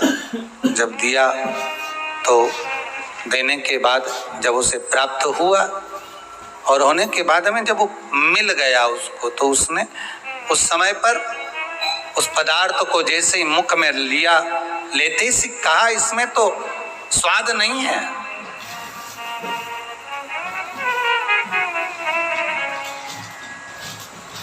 इसमें स्वाद नहीं है।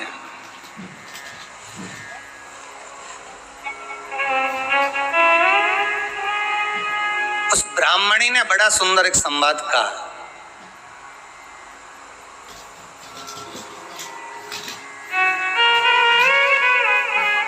घर का जो बड़ा होता है ना, घर का जो बड़े होता है, घर का बुजुर्ग जो होता है, घर का जो प्रथम स्थल प्राप्त करने वाला, मेन कुर्सी पर अच्छी जगह पर जो बैठने वाला होता है ना, ब्राह्मणी कहती है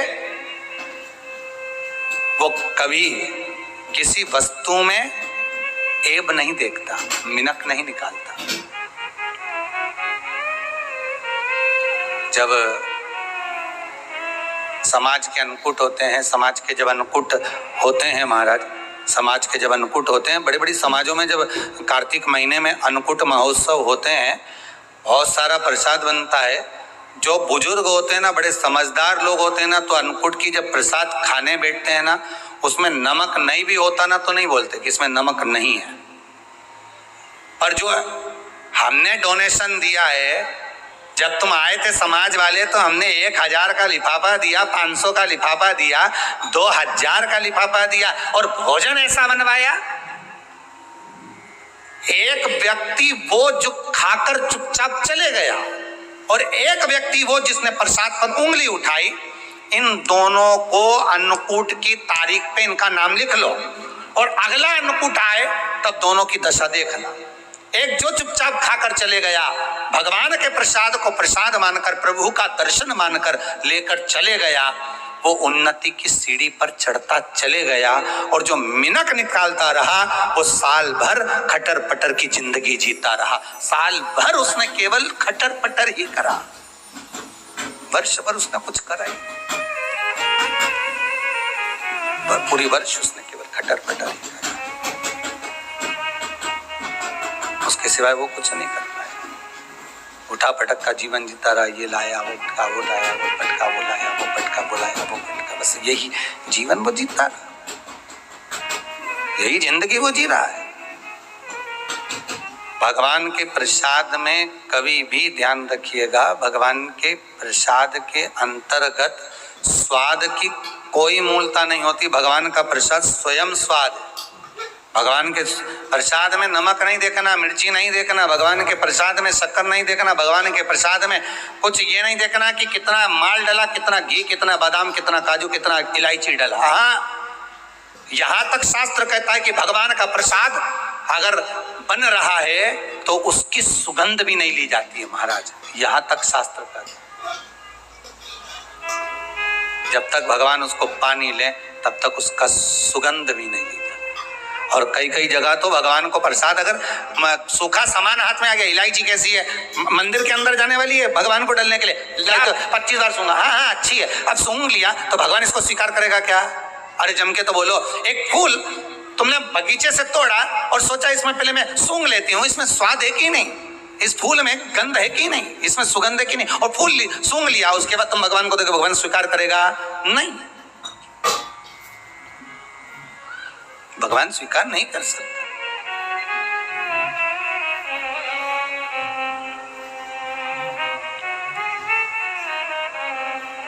धनिया पाउडर आया सब्जी में डालने के लिए, कैसी गंध है, सूंघ लिया, अब तुम डाल दिया, उसका कोई स्वाद नहीं है, उसका कोई महत्व नहीं, भगवान उसको स्वीकार नहीं कर सकता, भगवान उसको स्वीकारेगा नहीं।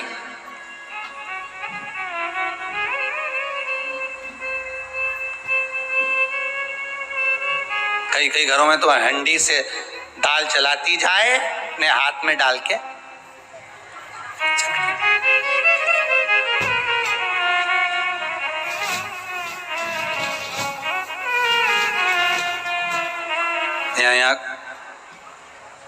कभी आप लोग, अभी तो लॉकडाउन चल रहा है, अभी तो खेल लॉकडाउन है, तो यहाँ आने की परमिशन नहीं है आप लोगों को भी, किसी को भी। आप तो घर बैठ के कथा का आनंद लो।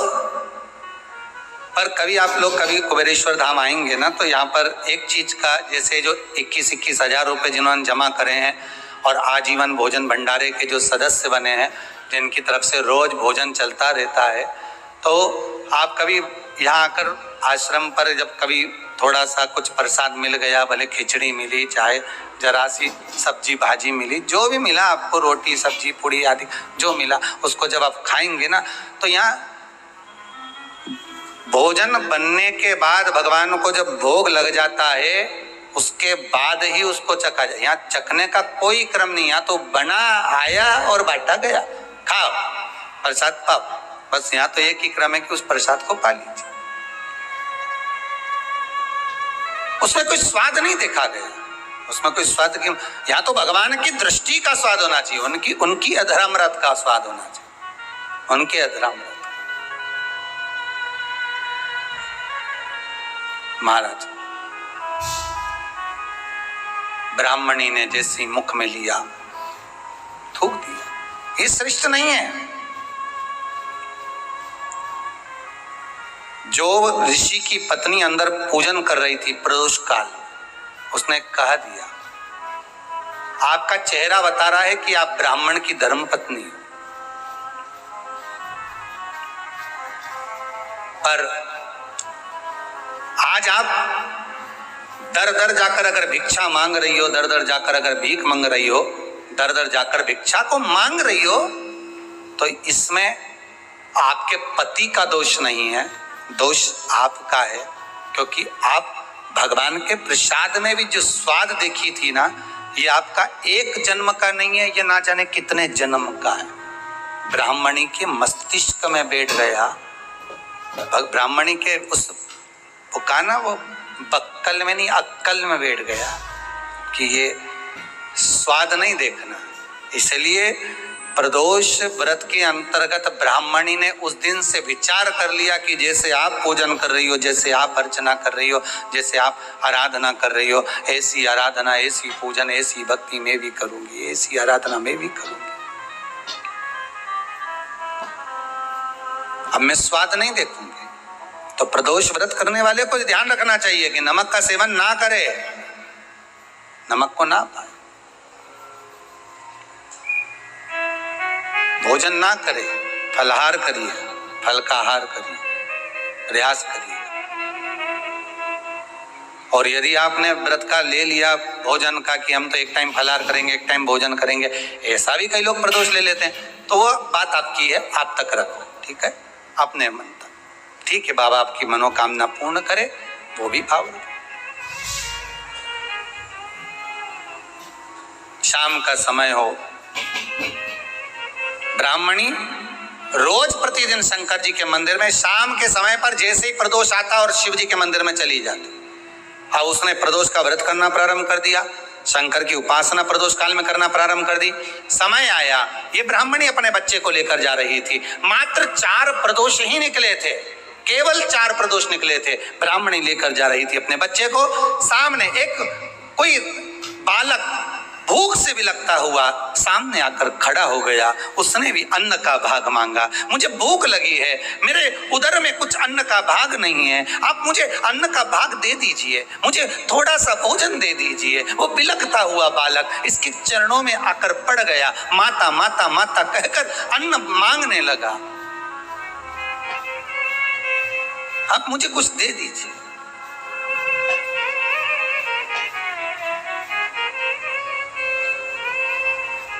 माता जो प्रसाद लेकर आ रही थी, वही प्रसाद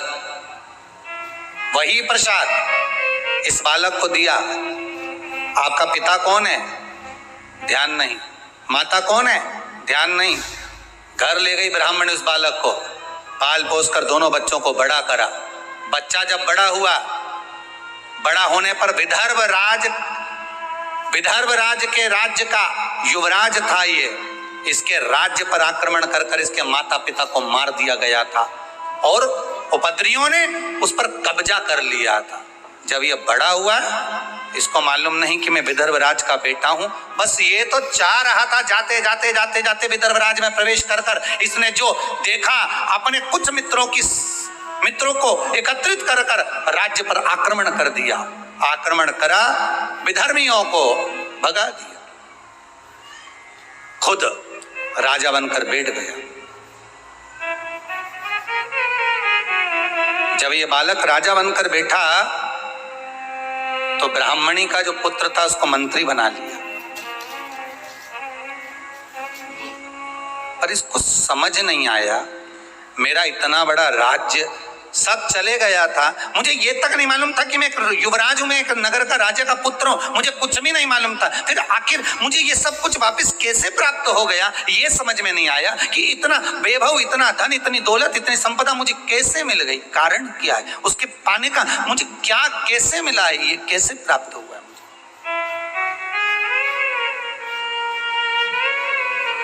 इससे पहले वाली कथा में कहा था, बहुत बड़ा दुख आए, छोटे से रूप में निकल जाए तो समझ लेना शंकर ने कृपा कर दी।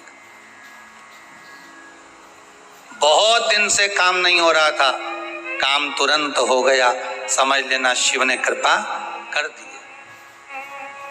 कुबेरेश्वर धाम आप आए और बाबा ने आपको बुलाया, मान लो आप आए हैं और बाबा ने आपको बुलाया, और कुबेरेश्वर धाम से जाने के बाद, क्योंकि इस भूमि का तो नियम है, आप जहां बैठकर कथा सुन रहे हो, आस्था चैनल के माध्यम से, आप फेसबुक यूट्यूब के माध्यम से कथा श्रवण कर रहे हैं, सिंगल परिवार कथा करवा रहा, बड़े भाव से आप श्रवण कर रहे हैं कथा को। मेरा निवेदन है, जिस भाव से सुने, आप निवेदन कर कर सुने कि बाबा कुबेर भंडारी, मेरे 3 महीने के अंदर मेरी मनोकामना पूर्ण कर देना, मेरी ये कामना है आप पूर्ण करना। तो बाबा क्यों ना करेगा, आप दिल से उसको पुकारो तो।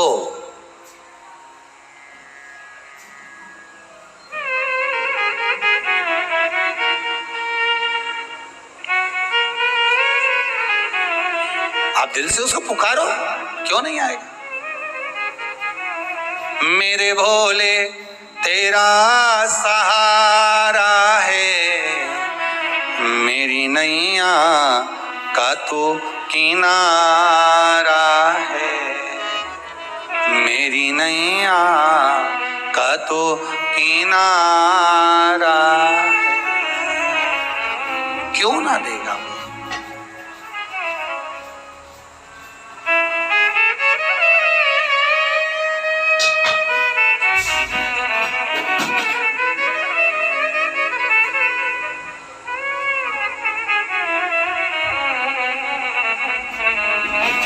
महाराज, एकादशी की मृत्यु, द्वादशी को दाग, ध्यान दीजिएगा, त्रयोदशी की खारी, जो ये राख जो समेटी जाती है, कोई समेटने जाए ना जाए, तीसरा त्रयोदशी पर अगर पड़ भी गया तो महाराज उसकी राख समेटने की जरूरत नहीं पड़ती, शंकर उसकी भस्म अपने तन पर अपने आप रपट लेता है, अपने आप। त्रयोदशी मतलब प्रदोष, प्रदोष के दिन भगवान शिव उस भस्म को अपने तन पर धारण कर लेता है, जो मिल जाए शमशान में बस शिव उसको अपने तन पर, अपने शरीर पर धारण कर रहा है शिव।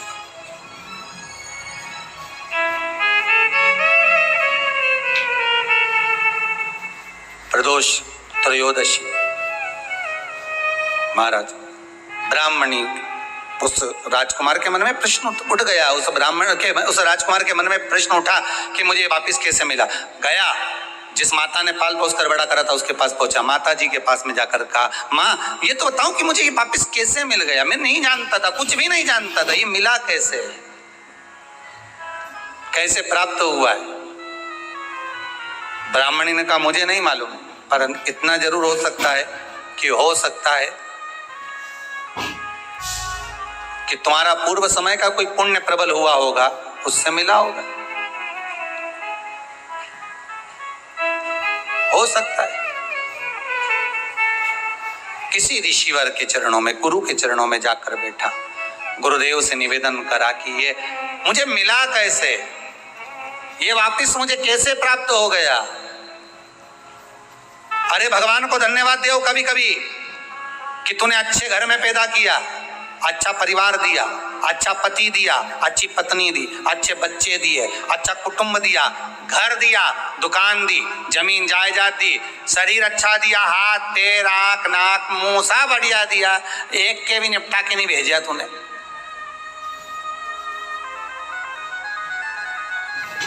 मान लो एक हाथ निपटा के भेज देता तो क्या झगड़ा करने ऊपर जाते? एक ही कान देता और एक गायब कर देता तो यहां से चिपका देता, तो क्या कर लेते?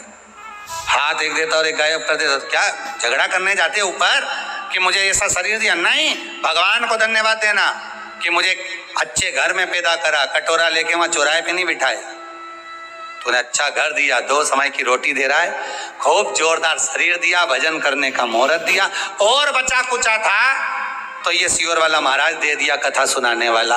भगवान से प्रार्थना करना, धन्यवाद देना, गजब कराते हैं भगवान, बहुत कृपा। आधा समय हमारा सोने में निकलता था, अब जब से तूने कृपा कर दी। भाई लोग कहते हैं, कई लोग कहते हैं कि सियोर वाला महाराज बावला है, कहते हैं तो पगला है, बावला है।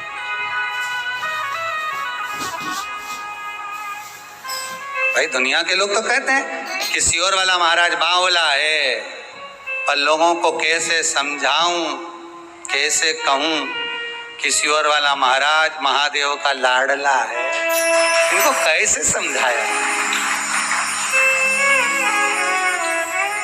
अपन तो यही कहेंगे कि ये बावला कहे तो अपन समझ लो कि शंकर के लाडले, प्रमोशन है अपना। जब रामकृष्ण परमहंस जी को लोगों ने पागल कहा, चैतन्य महाप्रभु जी को लोगों ने पागल कहा, नामदेव जी को लोगों ने पागल कहा, तुकाराम जी को लोगों ने पागल कहा, मीराबाई को लोगों ने बावरी कहा, बावरी मतलब पागल, कमली मतलब पागल। दुनिया के लोग संत महात्मा साधु सन्यासी तपस्वी साधक उपासक इन सबको पागल कहते हैं। कथा बाँचने वाले पागल, कथा सुनने वाले पागल, कथा करवाने वाले पागल। समझदार तो वो हैं जो कथा सुनते ही नहीं है, वो सारे समझदार जो कथा नहीं सुने, मंदिर नहीं जाए, देवालय नहीं जाए, भजन में नहीं जाए, दान पुण्य नहीं करे, स्मरण नहीं करे, वो सब समझदार। और अपन सब पागल। पागल मतलब प्रमोशन, समझदारी मतलब डिमोशन। मीरा भई रे बावरी, बावरी कितना लोगों ने गाया, अपने पिया की मीरा बनी रे जोगनिया, हंसी उड़ावे सारी सारी दुनिया, मीरा बनी रे जोगनिया। लोग पागल।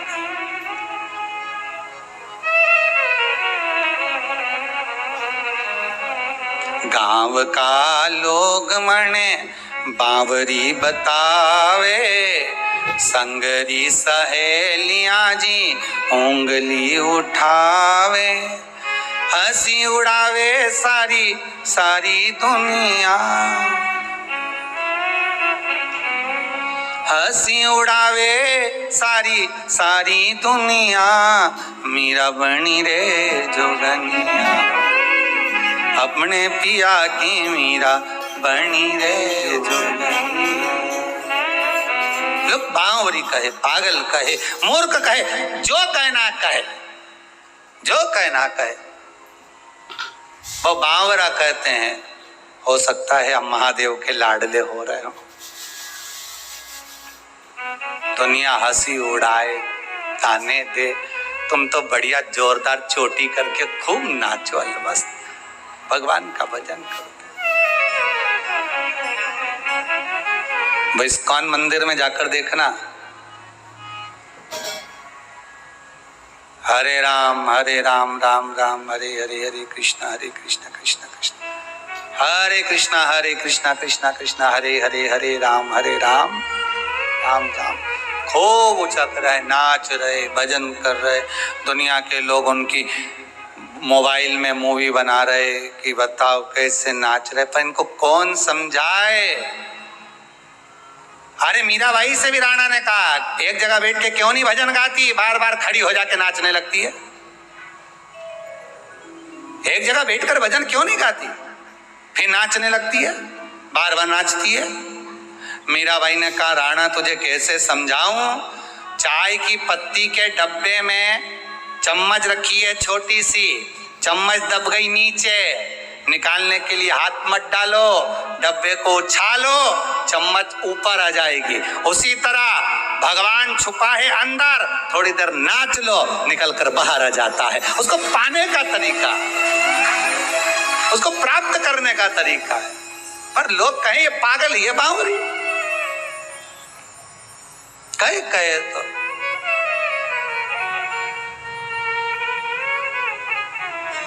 लोग पागल कहे।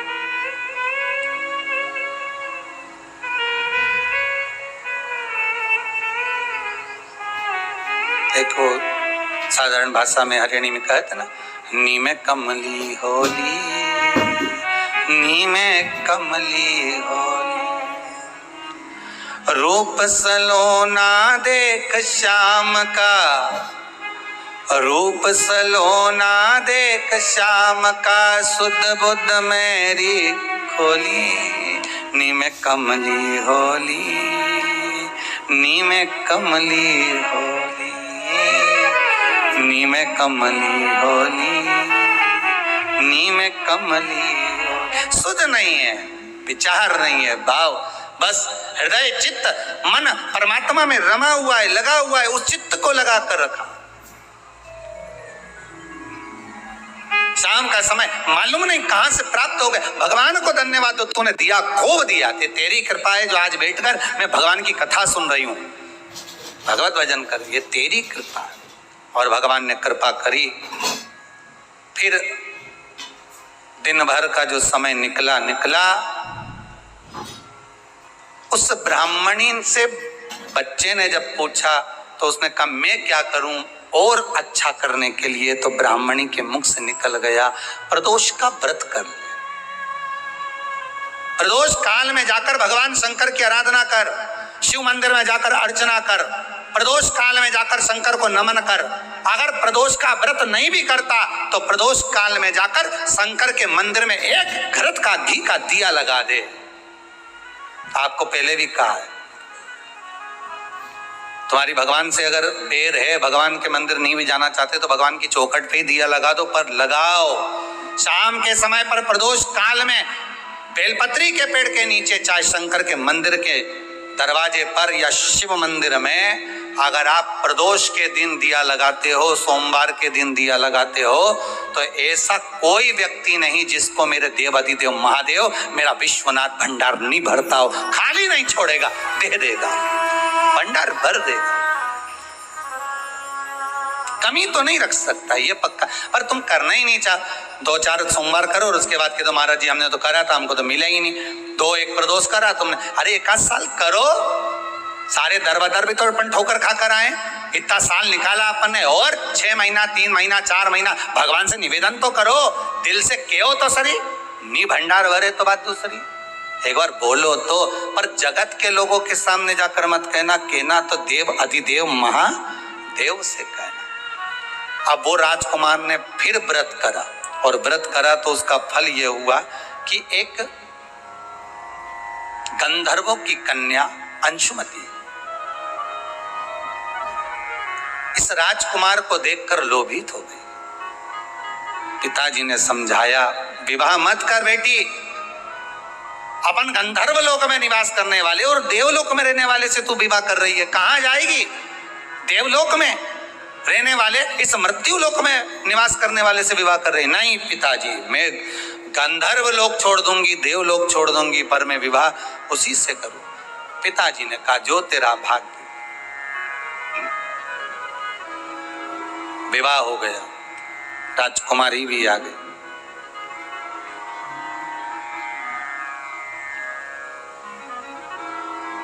इसका चित्त राजा में था, राजा का चित्त देवाधिदेव, जम के बोलो, महादेव में था। बहुत बहुत ध्यान रखिएगा इस कथा को। आज प्रदोष व्रत जो आपको सुनाया जा रहा है, इसको बहुत सावधानी से सुनना, पति से पूछ लेना कि आप मंदिर चल रहे हो? मैं जा रही हूं। वो कहे हाँ चल रहा हूं, या उसने कहा कि अभी थोड़ी देर से चलते हैं, ठीक है कोई बात नहीं। बहुत मन हो उसका, आपने पूछा, दिल से कह दिया हाँ चल रहा हूं, तो ले जाओ। और अगर तुम सोचो कि हमने सुना है कि जोड़े से दर्शन करते हैं तो ज्यादा फायदा मिलता है, और मालूम पड़े पर जोड़ा के चक्कर में यहाँ सिर फोड़ा हो जाए,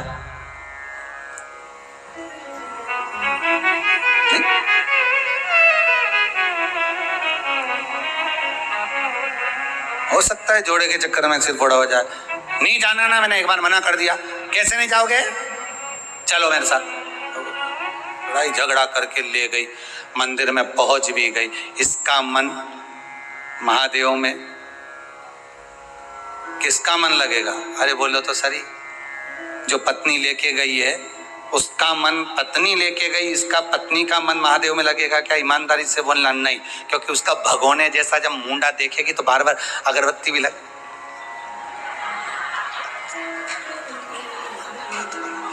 प्रेम से पल्लू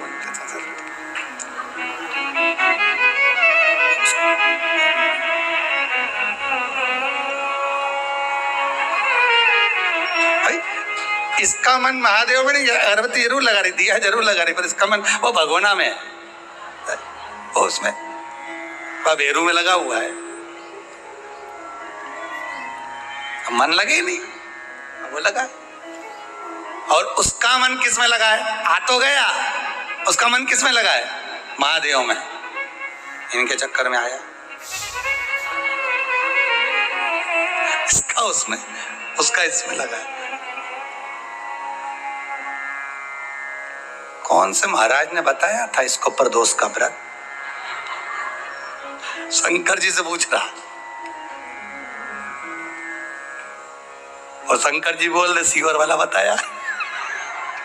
आकर बोल दे, मान लो। ये सबसे पहला टिकट यहीं का कटाएगा। कहाँ जाना था? सीवर जाना, कुबेरेश्वर महादेव, वहीं मिलेगा वो। अभी ढेर सारे ढूंढ रहे होंगे काली मिर्ची वाले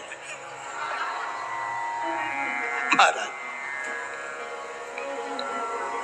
अब रे का, अरे भाई शंकर की उपासना करो, भगवत भजन का रस तत्व ग्रहण करो, जीवन में उतारो शंकर की चरित्र को, शिव महापुराण के उस पावन चरित्र। इसका चित्त देवाधिदेव महादेव में लग गया, मन हो। अब यहां ये अंशुमती शिव जी को रिझाने में इसका तत्व नहीं, इसका तत्व है पति को रिझाने में, और पति का तत्व है शंकर को रिझाने में।